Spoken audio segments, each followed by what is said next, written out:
everybody needed a catharsis on that show. We were together for 9 years, and that's why we blew it up. That plus the fact I didn't want anybody making a trashy movie at Walnut Grove. Michael Landon just shocked everyone with a jaw-dropping truth about why Little House on the Prairie was really canceled. And trust us, it's nothing like what anyone expected. So, what did he finally reveal after years of staying silent? What was really happening behind the scenes? The truth is far more surprising than anyone imagined, and it might just change how you see the show forever. And what about that explosive season finale? Why did it end the way it did? Stay with us, because this isn't just a season finale. It's about the untold truth behind one of America's most cherished shows. A simple story became a television treasure long before reality TV, viral TikTok stars, or funny sitcoms with loud laugh tracks. There was a show called Little House on the Prairie. If you were around in the 1970s, you probably know relatable, comforting, regular TV shows. They were something special that stayed on the air for almost 10 years. It told the story of the Ingalls family, a simple but hard-working family living on the American frontier. The father, Charles Ingalls, was played by actor Michael Landon. He was kind, wise, and strong. He was the heart of the show. When Little House on the Prairie started in 1974, it quickly became a favorite in many homes across America. Families loved watching it together because it struck an emotional chord with viewers. It was relatable, comforting, and full of life lessons about doing the right thing. The show was based on books written by Laura Ingalls Wilder. She told true stories from her childhood growing up in a small wooden house with her parents and sisters. The show brought those memories to life, from huge snowstorms and wildfires to happy times and sad ones. One episode might make you laugh, and the next could make you cry. But through it all, love, faith, and family always helped them get through the tough times. The show lasted for 9 seasons and had a total of 204 episodes. That's a lot of stories from the prairie. During that time, Little House on the Prairie became one of the most loved shows on TV. And here's something that made it really stand out. The show didn't avoid serious or difficult topics. It talked about real-life problems like racism, substance and alcohol abuse, poverty, bullying, and even death. But it handled these issues carefully, in a way that touched people's hearts without being too harsh. That's why so many viewers remembered those episodes, even years later. By the late 1970s, the cast felt like a real family, not just on screen, but behind the scenes too. They spent so much time together that their bond became strong. Michael Landon, who played the father, made sure everyone on set felt supported. He wanted the stories to be real and emotional, and he expected everyone to put their heart into their work. Many fans thought the show would go on forever, but then it ended, and not just any ending. It ended shockingly and unforgettably. At the center of everything was Michael Landon. Most people knew him as a kind and loving Charles Ingalls on the show, but behind the scenes, he did much more than act. He was also the main writer, the director, and the executive producer. That means he helped create the whole show from start to finish. Every episode, every storyline, and every piece of dialogue had his input. In many ways, Little House on the Prairie was a part of Michael Landon's heart and mind. So, why would someone who cared so much about the show choose to end it in such a shocking way? And why was the show canceled at all, especially when it still had a lot of loyal fans who loved it? At first, no one really knew the full answer. Some people thought it was because the ratings were going down. Others believed the TV network just wanted something new. But years later, the real reason finally came out and surprised a lot of people. In this video, we're going to explore what really happened behind the scenes of Little House on the Prairie. From its early success to the quiet problems that started growing backstage, and finally, the surprising truth behind why the show ended the way it did. But before we get to that revelation, we need to understand the man who made it all happen. Michael Landon was more than a TV star. He was a storyteller, a leader, and someone with very personal reasons for how Little House came to an end. The man behind Charles Ingalls. Before Michael Landon ever became Charles Ingalls to millions of television viewers, he was just a boy named Eugene Maurice Orowitz. Born on October 31st, 1936, in Forest Hills, Queens, New York, Landon's early life was far from picture perfect. His father was a publicist for a theater company, and his mother was an actress. While it might sound like an exciting household, Michael's childhood was deeply affected by his mother's emotional challenges. He later revealed that she attempted to end it all multiple times during his youth, something that left emotional scars he carried throughout his life. Michael was a quiet and sensitive child. He didn't have many friends, and he often felt like an outsider. His family eventually moved to Collingswood, New Jersey, where he spent most of his teenage years. It was there in high school that he discovered his talent for athletics, particularly javelin throwing. That talent earned him a scholarship to the University of Southern California. However, a serious injury ended his sports career before it even truly began. This turn of events pushed Landon toward a different path, acting. He began taking small roles in television and film in the 1950s. He changed his name to Michael Landon after spotting it in a phone book, thinking it sounded more like a Hollywood actor. His big break came in 1959 when he landed the role of Little Joe Cartwright on Bonanza, one of the longest-running westerns in American TV history. He stayed on Bonanza for 14 years and became a household name. But what set him apart wasn't just his acting. It was his growing interest in writing and directing. Landon was ambitious, and more importantly, he wanted control over the stories he told. That control would become a defining trait in his later career. When Bonanza ended, Landon didn't slow down. Instead, he started developing a new project called Little House on the Prairie. Michael Landon brought a modern emotional depth to the show. He didn't just act in the series. He directed dozens of episodes, wrote many scripts, and served as the executive producer. This was rare in television at the time. Most actors showed up, delivered their lines, and went home. But Landon treated the show like it was his responsibility. He believed in the values it portrayed: family, hard work, faith, and moral strength. And he wanted to make sure those values came through clearly in every episode. On set, Michael was known for being a strict leader. Some described him as demanding, but many of his co-stars also spoke of his kindness and loyalty. Melissa Gilbert, who played Laura Ingalls, often referred to him as a father figure in real life. She once said, "He was more than a TV dad. He was a real dad to me." Landon cast many young actors and often supported them beyond the screen, guiding them not just in acting, but in life. Meanwhile, not everyone found working with him easy. Some actors felt his need for control made collaboration difficult. He often made creative adjustments during filming, which some found challenging, especially as he did not seek their opinion. But even his critics admitted that the final product, the show itself, was always heartfelt and deeply genuine. That's because for Landon, Little House on the Prairie wasn't just entertainment. It was a way of expressing his beliefs, his ideals, and even his pain. As the years went by, the show evolved. Children on the show grew up, new characters were introduced, and the town of Walnut Grove began to change. Landon stayed committed, though, directing more episodes and continuing to play Charles well into the later seasons. However, behind the scenes, challenges were beginning to build, both with the network and within the production itself. Behind the curtains of Walnut Grove.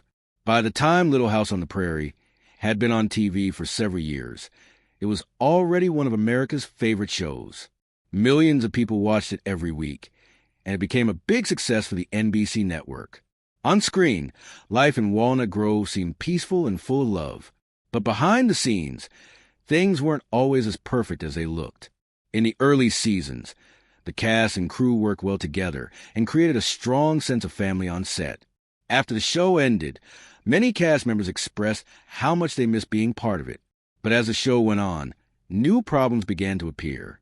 One big issue came from a network, NBC. As the 1970s turned into the 1980s, TV audiences were changing. Viewers wanted faster stories, more action, and more drama. New shows were bolder and sometimes more intense. NBC started pressuring Michael Landon to make Little House more exciting and modern to keep up with the times.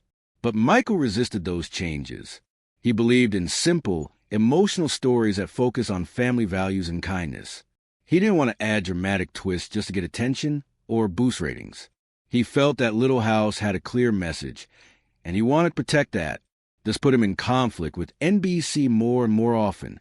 At the same time, some actors on the show were starting to feel left out.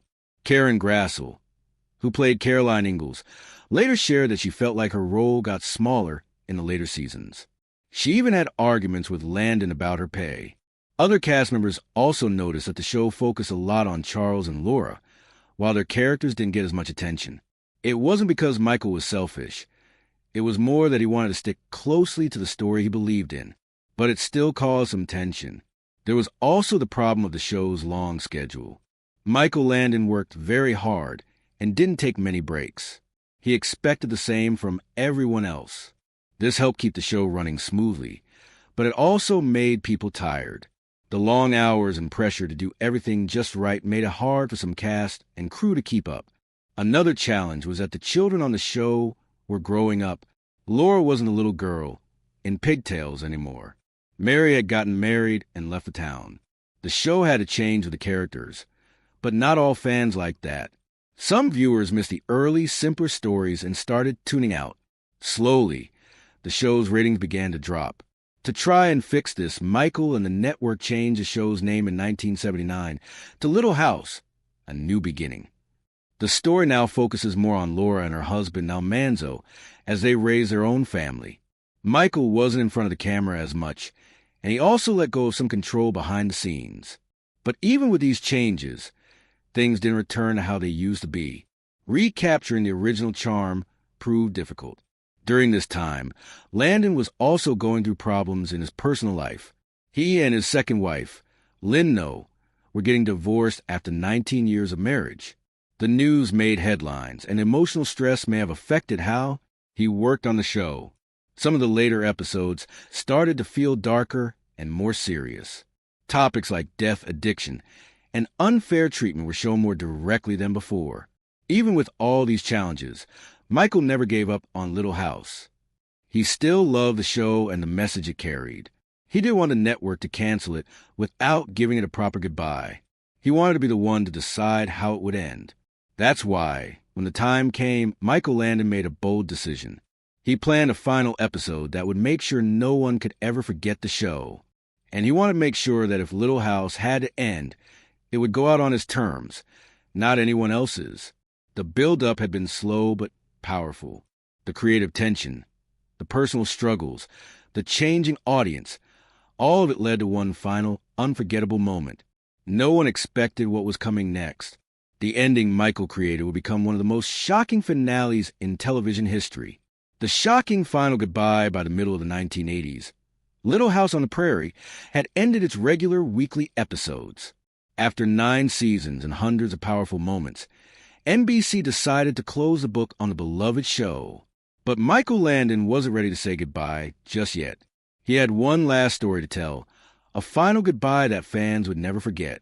This final story came as a made-for-TV movie called Little House, The Last Farewell. It aired on February 6, 1984. For many fans, it was a special but sad moment. They were excited to see the characters one more time, but no one expected how the story would end. The people of Walnut Grove face losing their town to a rich man. But instead of giving it up, they decide to destroy it themselves. Most people thought the final episode would end with a big speech, a court fight, or maybe a happy surprise where the town is saved. But Michael Landon had something completely different in mind. In a surprising twist, the people of Walnut Grove make a huge decision. If they can't keep their town, then no one else should have it either. So, one by one, they blow up the buildings, their homes, their stores, and even their church, leaving nothing behind. Fans watching at home were shocked. Why would such a kind, loving show end with everything being destroyed? To Michael Landon, it wasn't just about tearing down buildings. It was about powerfully ending the story. He wanted control over how the series ended. He wanted it to be clear that this was truly the end. He also wanted to send a message, not just to the fans, but to the network and the television industry as a whole. Michael Landon didn't want Little House on the Prairie to be brought back years later in a way that didn't feel right.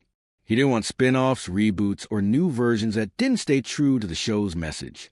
By blowing up Walnut Grove, he made sure that anyone who tried to bring the show back would have to deal with that powerful ending. It was like putting a big, bold period at the end of the sentence, one that no one could ignore. The most shocking part was that he didn't just burn down the buildings in movies. He also did it in real life, but there was a practical reason behind this choice. The set for the show had been built at a place called Big Sky Ranch in California. It had been used for many years, and now that the show was over, the set was going to be taken down anyway. So instead of just removing the buildings quietly, Landon decided to turn them into something meaningful, a dramatic moment that would live on forever. But the deeper reason was personal. For Michael Landon, Little House on the Prairie was more than just a TV show. It was a big part of his life. He had written it, directed it, acted in it, and helped shape every episode. The show reflected his values, his challenges, and the things he believed in, like love, kindness, and standing up for what's right. So when the show ended, it wasn't just the end of a job. It felt like the end of a chapter in his own life. And he wanted that ending to be powerful, emotional, and unforgettable. Still, people wondered for years, why? Why would he go that far? Why destroy the whole town when he could have just ended the story quietly? Maybe it was because he wanted to protect the legacy of Little House. Maybe it was because he was dealing with personal struggles. Or maybe he just knew that the best way to say goodbye is to leave a lasting memory, one that no one would ever forget. Michael, Landon breaks his silence on why he ended the show for years. Fans have wondered why Little House on the Prairie ended the way it did. The big finale, the town being destroyed, and the quiet goodbye all felt so sudden. People wondered if it was because of low ratings, or maybe Michael Landon was tired, or if something deep was going on. At first, Michael Landon didn't explain much, but later, in interviews and public talks, he finally opened up, and what he said surprised his fans. Let's start with the obvious guess. Ratings. By season 9, the show's audience was getting smaller. Not by much, but enough for NBC to start thinking about new kinds of shows. TV in the 1980s was changing, and people wanted big cities, fast stories, and younger casts. The quiet, simple life in Walnut Grove didn't quite fit anymore. But here's the twist. NBC didn't cancel Little House. Michael Landon did. Yeah, you heard right. According to Landon, the network still wanted to keep the show going. They had already changed the name to Little House, A New Beginning, with Laura and Almanzo as the main characters. NBC hoped they could keep the story going without Landon, but Landon refused. In interviews with People magazine and the Archive of American Television, Landon explained his choice. He said, "I didn't want somebody else coming in and picking up the story where we left off, doing it differently, without the heart we put into it. That would have felt like a betrayal, not just to me, but to the audience." To him, Little House wasn't just a show. It was something he poured his heart into. He knew how TV worked. He had seen networks take over shows, change characters, and turn meaningful stories into something shallow. And he didn't want that to happen to Little House. So when NBC showed interest in keeping the show alive without him, he made a bold choice to end it completely. That's why he returned for the last farewell. Even though he wasn't the main star anymore, he came back. Not just to play Charles Ingalls one last time, but to make sure the show ended his way. In another interview with TV Guide, Landon said something powerful. "I destroyed the town because I didn't want them to destroy the memory." It wasn't just about blowing up buildings. It was about protecting something special. It didn't end there. Michael Landon was exhausted. Running the show for 9 years had taken a lot out of him mentally, emotionally, and physically. He later said he didn't expect the show to air for that long. He gave everything he had to Little House. And when it was time to let go, he wanted to let go completely. Looking back, people now see his decision with more understanding. Though it was dramatic and heartbreaking, it was also brave and honest. Today, in a world full of TV reboots and remakes, Little House on the Prairie still stands untouched. It remains just as it was, warm, simple, emotional, and real, because Michael Landon made sure it would. Let's step away from the prairie fields and take a look at what happened to Landon after Little House ended, how he disappeared, and how his personal struggles changed the way we remember the man behind Walnut Grove. Michael Landon's last days, a quiet goodbye, after giving the world years of love, hope, and heart through Little House on the Prairie. Landon faced a very hard moment in life. In April 1991, he was told he had a very serious kind of cancer called pancreatic cancer, and it had already spread to his liver. It was a big shock to many because Michael was always so full of life, laughter, and strength. But instead of hiding from the world, he did something brave. He sat down on national television and spoke openly about what he was facing. He told the world he didn't want this to be the end. Those simple words touched millions of people. He wasn't trying to be a hero. He was simply being honest. During his last few months, Michael stayed at home with his wife, Cindy, and his children. He wasn't acting, writing, or directing anymore. It's just a quiet house filled with love, family, and memories. Even while in pain, Michael still smiled, still laughed, and still showed love to the people around him. Friends said he stayed strong to the very end, and that he never lost the kindness that made him who he was. On July 1st, 1991, Michael passed away at just 54 years old. The news hit hard.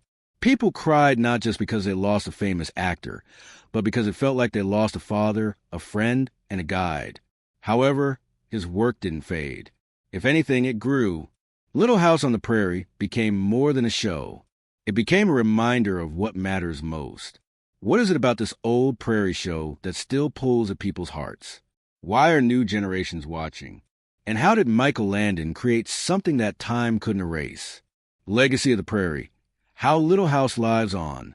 Even though Little House on the Prairie officially ended in 1984, its story didn't fade away with the final credits, nor with the dynamite that took down Walnut Grove. In fact, in many ways, Little House became even more powerful after it went off the air. And that's the beauty of it. Michael Landon may have blown up the town to protect the heart of the show, but what he did was create something that could never be destroyed, a legacy rooted in love, simplicity, and truth. After all these years, Little House on the Prairie continues to reach new audiences, move longtime fans to tears, and remind people the kind of values that never go out of style. First, they're the reruns. Ever since the show ended, Little House has been playing steadily on cable channels, family networks, and streaming platforms. Generations who never watch it live have now fallen in love with it through Hallmark, UPTV, and modern platforms like Peacock and Amazon Prime. According to TV Insider and Parade magazine, the series still attracts millions of views every year. Proof that its messages of kindness, perseverance, and faith remain just as relevant today as they were in the 1970s and 80s.